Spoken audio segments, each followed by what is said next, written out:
John chapter 18. We're in John chapter 18 this morning. Remarkable chapter of the New Testament. We've been talking about blind spots, and by that I mean those things that cause us to miss the obvious. I read several years ago now, I read a story about a man who rode up to the U.S. border from Mexico on a bicycle.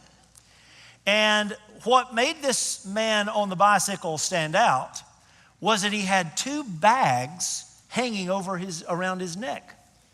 So that obviously got the Border Patrol agent's attention. So the Border Patrol agent called him over, had him park his bike, and he took him over to a table and said, "What's in the bags?" The man said, "It's just sand." And the Border Patrol agent said, "Well, I'm gonna need to check that out." So he took the bags and emptied them out on the table, and sure enough, it was just sand on the inside. The Border Patrol agent couldn't find anything that shouldn't be there. So he packed it all back up and sent the man on his way. The very next day, the very same man shows up at the very same spot, riding a bicycle with two bags hanging around his neck. Same Border Patrol agent sees the man, convinced he's smuggling something. He calls the man over again, goes through the whole thing, empties the bag, checks them out, found nothing, sent the man on his way. This happened every single day for 4 weeks. And the Border Patrol agent could never find what the man was smuggling. Years passed, and the Border Patrol agent had retired. And he's walking down the street in his hometown when he sees the man from years before. And he walks up to the man. He said, you probably don't remember me. I was a Border Patrol agent when for 4 weeks straight, every single day, you rode a bicycle across the border with two bags hanging around your neck, and we were convinced you were smuggling something. But we could never find out what it was.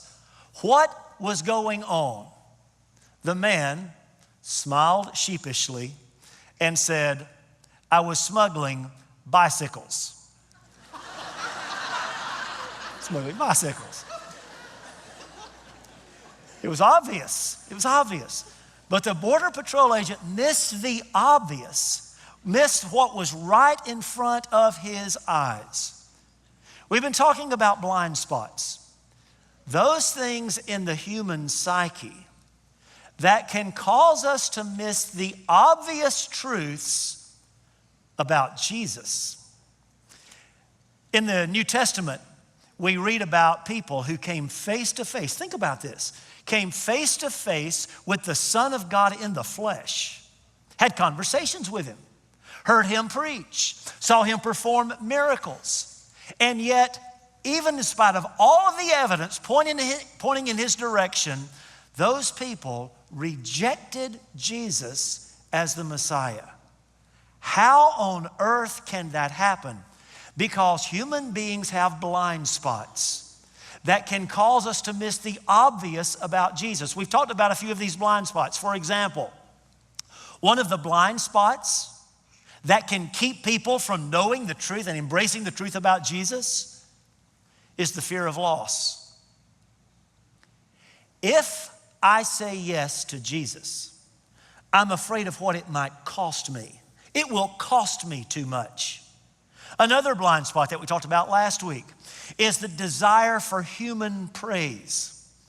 If I say yes to Jesus, I'm afraid of what other people might think of me. And people are more concerned about what people think of them than what God thinks of them. Today, we're going to read a very familiar account where a man, an individual this time, comes face to face with Jesus, has a conversation with him. But at the conclusion of that one-on-one conversation, this man rejects Jesus. His name is Pontius Pilate. Pontius Pilate. As you probably know, Pontius Pilate was the Roman governor over Judea. That's the part of Israel where Jerusalem is located. And Pilate was the Roman governor there. Well, when Jesus was in Jerusalem for that Passover meal, just before he went to the cross, to celebrate Passover, the Jewish leaders arrested Jesus in Jerusalem. They wanted to once and for all eliminate the threat that Jesus posed to their religious authority. So they wanted to have Jesus killed. But there was a problem. Jewish leaders could not order someone to be crucified. So here's what they did. They arrested Jesus, and then they brought him to the Roman governor because Rome could order someone to be crucified. They brought him to the Roman governor, Pontius Pilate, and accused Jesus of trying to incite a riot by declaring himself to be the king of the Jews. So they bring him before Pilate. Pilate calls Jesus in, and I want to read to you a portion of the interview that Pilate has with Jesus. John chapter 18, verse 33. Pilate then went back inside the palace, summoned Jesus, and asked him, "Are you the king of the Jews?" "Is that your own idea," Jesus asked, "or did others talk to you about me?" "Am I a Jew?" Pilate replied. "Your own people and chief priest handed you over to me. What is it you've done?" Jesus said, "My kingdom is not of this world. If it were, my servants would fight to prevent my arrest by the Jewish leaders. But now my kingdom is from another place." "You are a king then," said Pilate. Jesus answered, "You say that I'm a king. In fact, the reason I was born and came into the world is to testify to the truth. Everyone on the side of truth listens to me." "What is truth?" retorted Pilate. With this, he went out again to the Jews gathered there and said, "I find no basis for a charge against him. But it's your custom for me to release to you one prisoner at the time of the Passover. Do you want me to release the king of the Jews?" They shouted back, "No, not him. Give us Barabbas." Now Barabbas had taken part in an uprising. Pilate, Pontius Pilate, Roman governor of Judea, interviews Jesus to determine whether or not he deserves to be crucified. And he finds no reason to have him executed. But even in spite of that, he acquiesces to the demands of the Jewish leaders and sentences Jesus to die. The question is this: what would cause Pilate to send the Son of God to the cross? Now, obviously, there were many things at play here. We've talked about some of the political realities during that time. But I want you to notice from the passage we just read where Pilate terminated the interview. He terminated the interview. Remember, he seized on what Jesus said about a kingdom by saying, "Aha, you are a king then." And then Jesus goes on to describe a kingdom of truth. He says, "Everyone on the side of truth follows after me." And that's where Pilate terminated the interview. It was a deal breaker for Pilate. This notion of truth was too much for him to accept. And he says, "What is truth?" He didn't ask the question to find the answer, because as soon as he asked the question, he turned and walked away. Pilate was simply saying, there is no such thing as the kind of truth you're describing. Church, one of the blind spots that can cause people to miss the truth about Jesus is the denial of spiritual truth. There can be no spiritual truth because there is no divine truth giver. Most people today, they will accept, I think most people still accept objective truth. For example, most people will agree that 2 + 2 = 4, because that can be mathematically shown. Most people today, I think, understand that the earth revolves around the sun, because that can be scientifically shown. But when it comes to spiritual truth, they think about spiritual truth differently. Let me illustrate what I mean. Let's suppose I were to ask you 2 questions. Okay? Question number 1. What is the highest grossing movie ever made? Okay? How many of you think you know the answer to that question? Okay. All right. The highest grossing movie ever made. There is, whatever your answer is either going to be right or it's going to be wrong. If you say Avatar, you're right. Yeah, you're as surprised as I was. If you say Avatar, you're right. If you say anything else, you're wrong, because that is objectively true. Avatar is the highest grossing movie of all time. Now, that's question number 1. Now let's say I were to ask you question number 2. What is the best movie ever made? What's the best movie ever made? Your answer probably is not going to be Avatar. I don't know, wouldn't be mine. Okay, your answer is true for you, but your answer might not be true for someone else, because your favorite movie is probably different from someone else's favorite movie. Okay, when it comes to matters of spiritual truth, most people think questions about spiritual truth look more like question number 2 than question number 1. Spiritual truth is your truth. What might be spiritually true for you might not be spiritually true for someone else. However, that kind of thinking is blind to the truth about spiritual truth. Let me give you some examples. For example, understand that the denial of truth is self-defeating. What I mean by that is, to deny spiritual truth is to make a spiritual truth claim. Saying there is no such thing as spiritual truth, well, that in itself is a spiritual truth claim. I'll give you a couple of examples of what this looks like. Let's think of skepticism. Okay, for the skeptic, a skeptic doubts all spiritual truth. In fact, in skepticism, doubt is a virtue. A skeptic, by definition, doubts all spiritual truth claims. But is a skeptic skeptical of skepticism? You see what I mean? A skeptic, by definition, must also doubt their own spiritual truth claim that all truth should be doubted. You see, denial of truth, arguments for the denial of truth are self-defeating. Here's another example. Let's talk about pluralism. Okay, skepticism doubts all spiritual truth. Pluralism goes in the other direction. Pluralism says all spiritual truth claims are equally valid.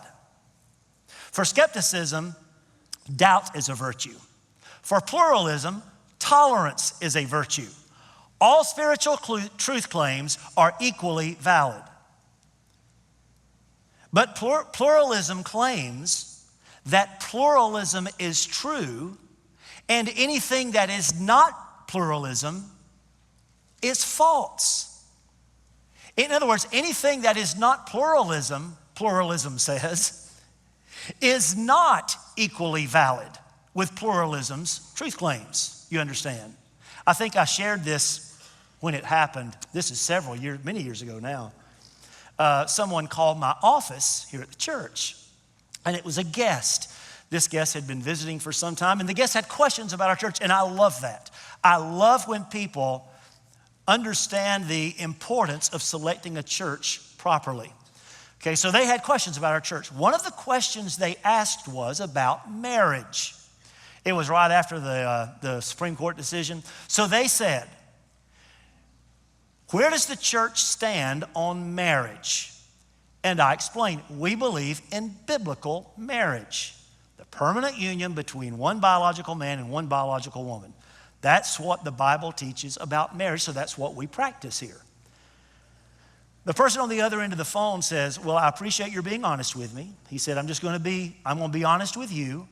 I'm a tolerant person. I believe that If somebody wants to marry somebody else, they ought to be able to do that regardless. We ought to tolerate all those viewpoints. So I'm afraid I'm not going to be able to attend your church. To which I said, wait a minute, I thought you said you were a tolerant person. See, a tolerant person would tolerate anyone and everyone, even those they considered to be intolerant. See, these arguments for the denial of spiritual truth, they're self-defeating. They're illogical. They collapse in on themselves. And when people deny that spiritual truth exists, they are blind to that reality. The second thing that the denial of spiritual truth is often blind to is this: the consequences of spiritual error are dire. Most of the people who will say to you, there is no such thing as spiritual truth, they will also readily admit, but I don't know everything. There could be, in the sphere of knowledge that I do not personally possess, there could be knowledge of spiritual truth. Okay, the problem is, if you are going to say there is no such thing as spiritual truth, you better be right. You better, because the consequences of error in that area, the consequences are dire. Let's say someone is talking to you about a certain corporate stock, and you tell the person, you know what? I'll bet you that stock's going to go up. Given the current economic conditions and economic policy, I believe that stock is going to go up. It costs you nothing to say that. You have nothing riding on that claim. But let's say you respond, you know what? Not only do I believe that stock's going to go up, I'm about to go buy 10,000 shares of that stock.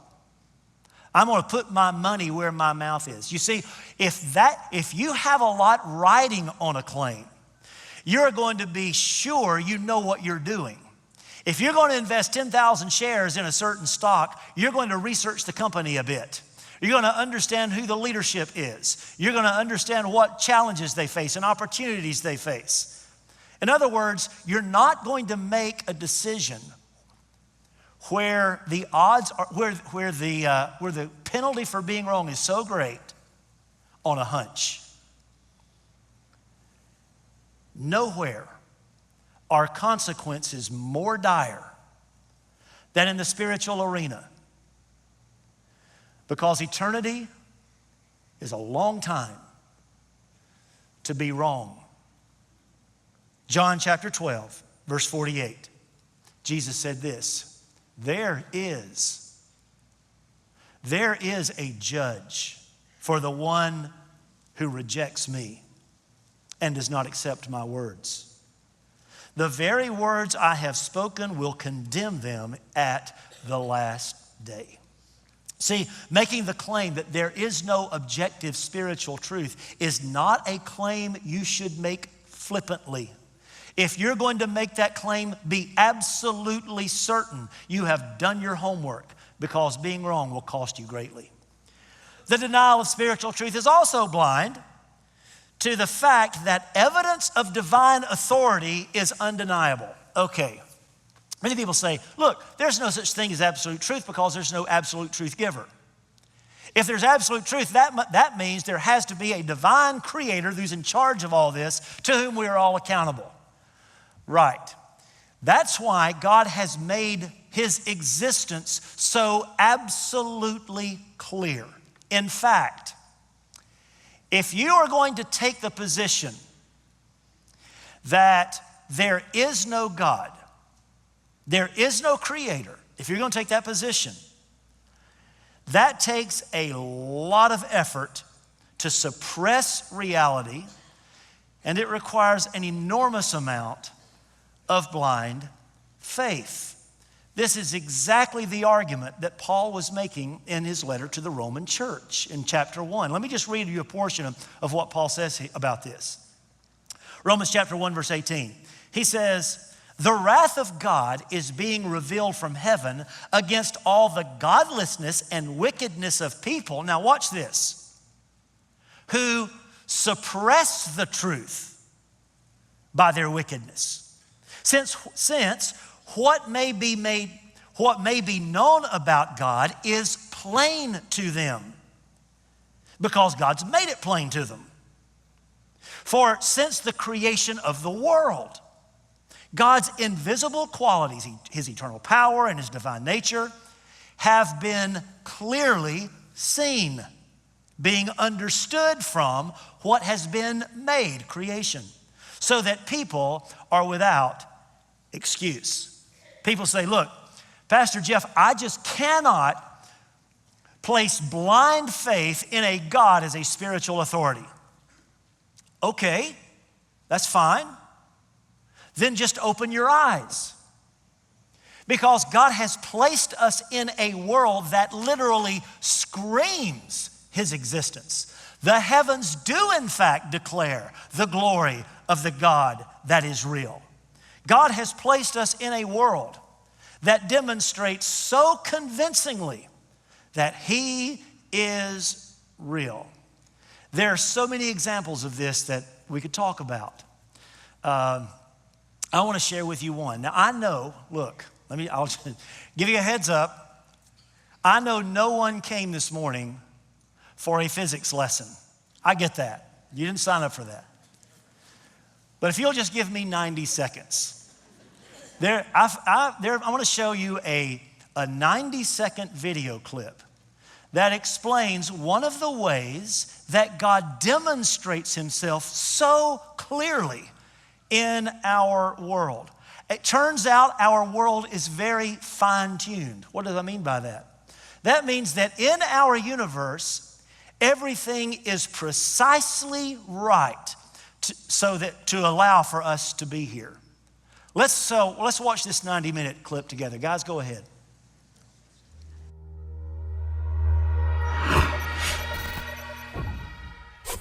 From galaxies and stars, down to atoms and subatomic particles, the very structure of our universe is determined by these numbers.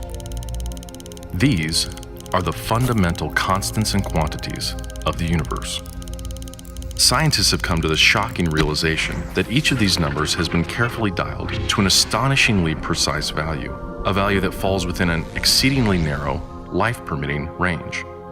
If any one of these numbers were altered by even a hair's breadth, no physical, interactive life of any kind could exist anywhere.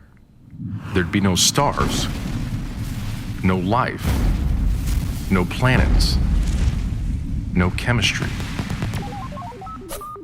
Consider gravity, for example. The force of gravity is determined by the gravitational constant. If this constant varied by just 1 in 10 to the 60th parts, none of us would exist. To understand how exceedingly narrow this life-permitting range is, imagine a dial divided into 10 to the 60th increments. To get a handle on how many tiny points on the dial this is, compare it to the number of cells in your body, or the number of seconds that have ticked by since time began.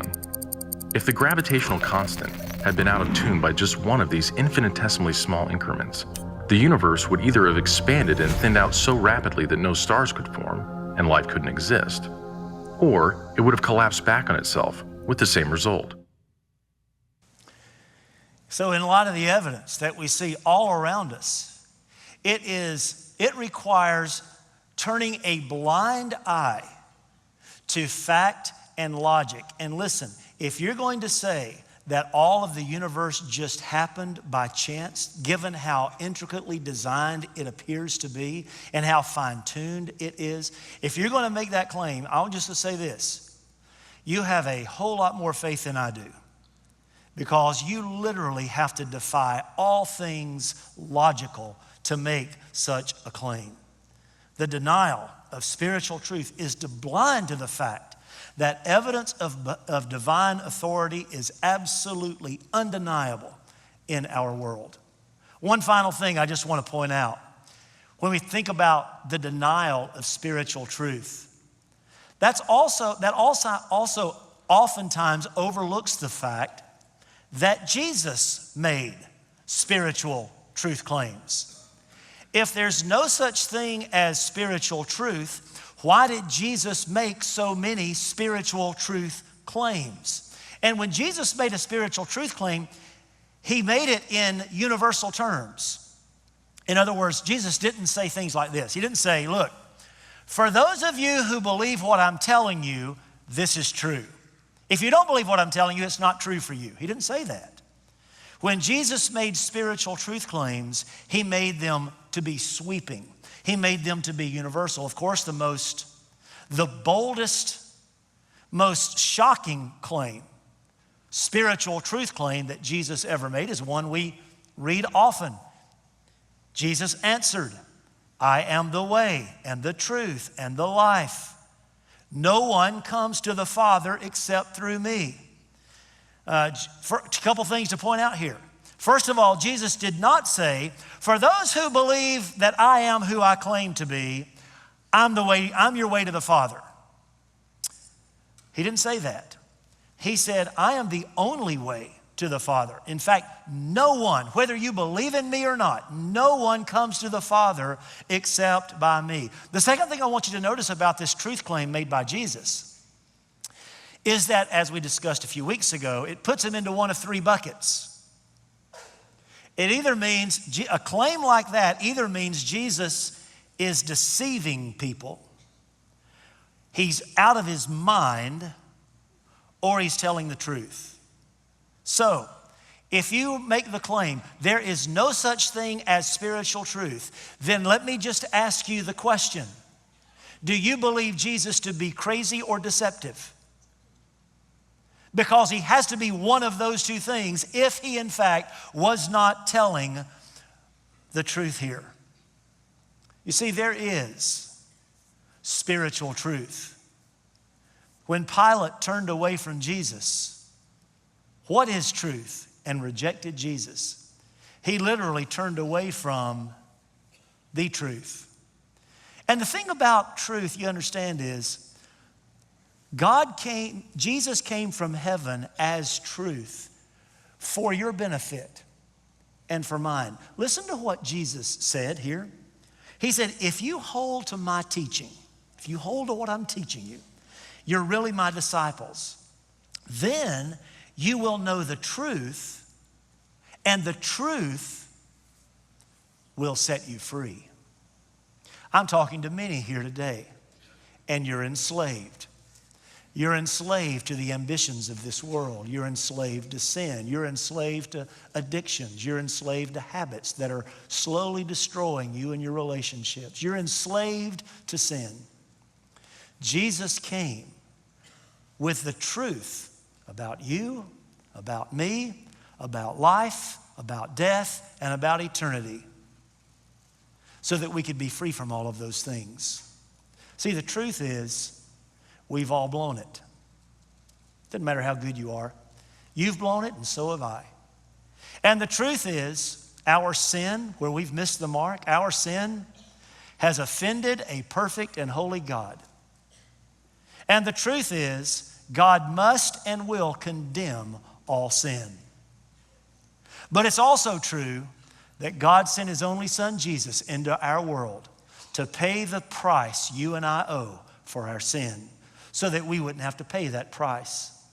Jesus hung on a Roman cross until he died to pay the price for your sin and mine. And it's also true that the Bible teaches that whoever believes in him, whoever believes in Jesus, places their trust in Jesus' death and resurrection as sufficient payment for sin, will be forgiven.